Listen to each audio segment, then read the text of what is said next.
As we were about to start our very first homeschool year, I decided to turn this plain corner of our sitting room into a craft and learning space. Come along to see our sweet little homeschool area take shape. So the first thing I need to do is to cover these walls. We are in a rented property and the kids like to draw on the walls, as you can see. So we need to find a way to make sure that they're not destroying the walls. So what I'm going to do is cover the walls in removable blackboard wallpaper. So it's peel and stick, so it won't be a problem to remove it at the end. And yeah, it will protect the walls, but also mean that they can actually draw on the walls with chalk. So I'm not taking away the joy of drawing on the walls, but just doing it in a way that will be non-damaging. This is the chalkboard film that I got. I just got it at B&Q. It's nothing special. In fact, it was on sale, so I think it was only about £2 a roll, and it covers 45 by 200 centimetres. So I actually think I'll only need one packet because I'm only going to cover half the wall, as you'll see in a second.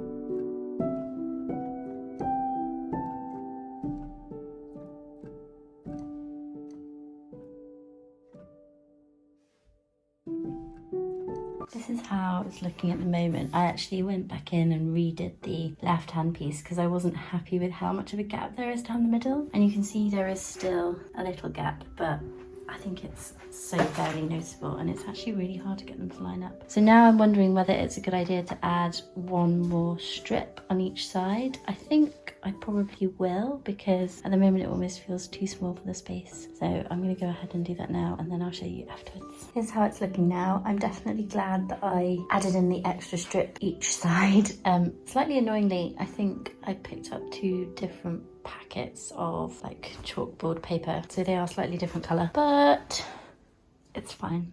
The kids won't mind. I'm trying not to let my perfectionist tendencies get in the way. So yeah, it's looking good so far. I'm going to finish off the rails and then they're going to get hung above the chalkboard area, and then we'll add some shelves as well above that. So I looked and looked for antique style rails that I could hang pots on for pens and glue and things like that. It was so hard to find them. I just could not find like nice antique rails in the style that I wanted. So in the end I bought them from IKEA, which is not ideal, but needs must. The only problem with them is that they're like a very yellowy gold and I don't really like it. So I'll show them to you now and then I'll show you what I'm doing to fix it. So the top colour here is what they're like when you buy them from IKEA, and then the bottom is what I've done to them. So I've used a gilding wax and I've just brushed it on with quite a coarse brush, and I think it's looking pretty good. Actually the IKEA one doesn't look so bad here on camera, but in person it's much more yellow, and the bottom is just coming out more of a champagne-y colour. So like I said, I just brushed on the gilding wax and then I have sprayed on a coat of clear seal. So I've done one coat of that and I'll probably do a second, and at the moment I'm doing that to all of the pieces, which is taking quite some time, but hopefully will be worth it for pretty rails in the end.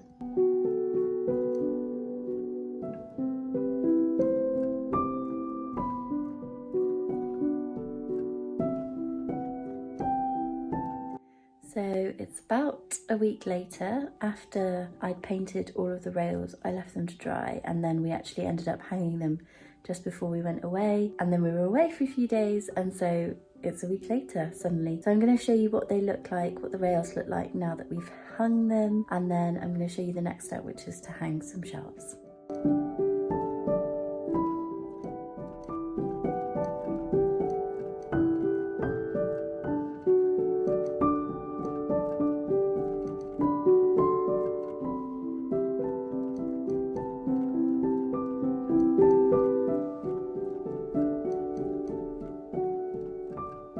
So the shelves we bought are from a brand called Garden Trading. I have the exact same shelves, well, they're not the exact same, I have the larger version in the kitchen, and I love them because they're simple and they look a little bit interesting but not overwhelmingly ornate. So I just went for the same ones again, except like I said, in the small size. So I'm gonna attempt to drill into the wall, I actually needed Phil's help with the rails. So I'm hoping that I can get by without his help today and that I can be a strong, independent woman.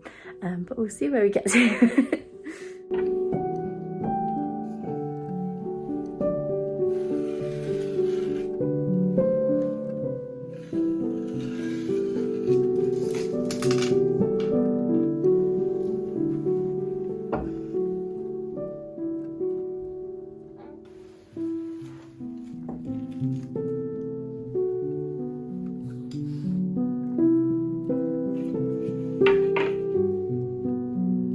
Well, I really tried to put up the shelves. It was taking too long, and every time I drilled, Jessie started crying, understandably, because it's a very loud noise. So in the end, I got Phil to do them.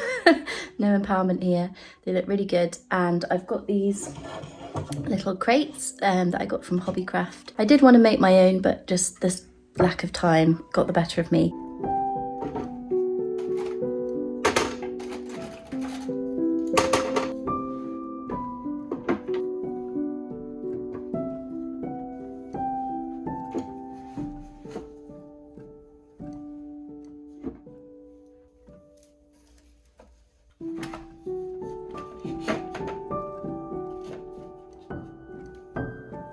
So just to walk you through what I've got here, in the top left, I've got paints. On the top right, I've got all sorts of pens that I don't want the kids to be able to access easily. So that's mainly dry erase pens that if we use them on paper, they'll get worn out or broken or whatever. So the kind of special pens that I don't want them to touch. Then down at the bottom in the big box on the left-hand side, I've got all kind of Play-Doh and modelling tools. So rolling pins, cutters, that sort of thing. And then on the right-hand side is the Play-Doh. I've put it all in this bag because it's all plastic pots that someone gave us, which are wonderful to play with, but they don't look particularly pretty. If you're not as crazy as me, you could obviously just have them on show, but I like things to look kind of neat and tidy, so that's what I've done. You can see up close that I labelled each of the crates according to what was going to be in them. So in this one I've got pâté and modelé, which is Play-Doh in French, and then up there is La Peinture, which is paint in French as well. I just wanted to fit the kind of old French market vibe. The main thing I have added is these 2 rows of string with little pegs on for displaying various bits and pieces. At the moment, the bottom row I've just got set up as a number line, but that might change as we get a little bit more advanced with our maths. And then this top one is all set up with our weekly homeschool activities. So I might talk you through a little bit later what our plan is for homeschooling this year, but we are using Gentle and Classical Preschool, and one thing that she does is have these memory statements each week. So I've hung up our memory statements for this week up here, the ones that we're using, and then also the art that we're studying this week, which is Girl with a Pearl Earring. So down here at the bottom by the blackboard, I've got this rail which I'm using to hang pots on, and in particular I've got these lovely white pots that I got from IKEA. I'd like to find some way to label them, but in a way that kind of gives me a apothecary jar vibe. So what I'm going to do is cut out some labels on my Cricut, and I'm going to show you how to do that now.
I'm here, I thought it might be worth talking you through how I've set up this whole part of our lounge for homeschooling. So along with the craft area that's over here, I've also got these shelves which we use to store books for kind of everyday reading. The top shelf is our sort of every week by week books that we're definitely going to be using for reference. So there's Bible back there, a copy of theology, a child's garden of verses which we're using for poetry, some nursery rhymes, and then this book by Karen Santorum which is teaches manners through the form of poetry and prose, which is a really lovely thing. Then if you move down, I've got 2 shelves which I will rotate the books each week. So at the moment it's just a little bit random because we haven't really properly started homeschooling, but when we start next week I will change these books up week by week for whatever the topics are that we're looking at in our nature curriculum or what we're covering in art and music. So this will change week by week. I'll also slot in any books that we've got from the library, so there's a couple at the bottom there which are our weekly books from the library, so those will go on there as well. I also made this visual calendar for the children. I need to switch it up a little bit and add a few more subjects in and duplicates of some because we do them more than once a week, but I really love this and it helps the children to know what's coming next. A great way to help them navigate the week and the day so that they know exactly what's coming next. Then moving along from the bookshelves, I've got this little sort of nature geography area. So this little doily at the bottom will become our nature table, and I've just propped open a book called The Lost Words, which is really beautiful, has lovely nature poetry in for children. So I'll probably open a new page each week depending on what's going on in nature. There's a globe there which my parents bought for Clem and he absolutely loves referring to that when we talk about countries of the world. And then at the bottom there they'll just be able to put any things that they collect on our nature walks each week so that we can kind of develop a picture of how the seasons are changing and what we're seeing out in nature each time we go out. Moving further along, this basket contains all of my materials or things that I want to be able to refer to. So inside are materials like a dry erase board, there's all of my teacher's guides printed, and I've also got all our weekly materials printed out into different wallets so that they're ready to go when we need them.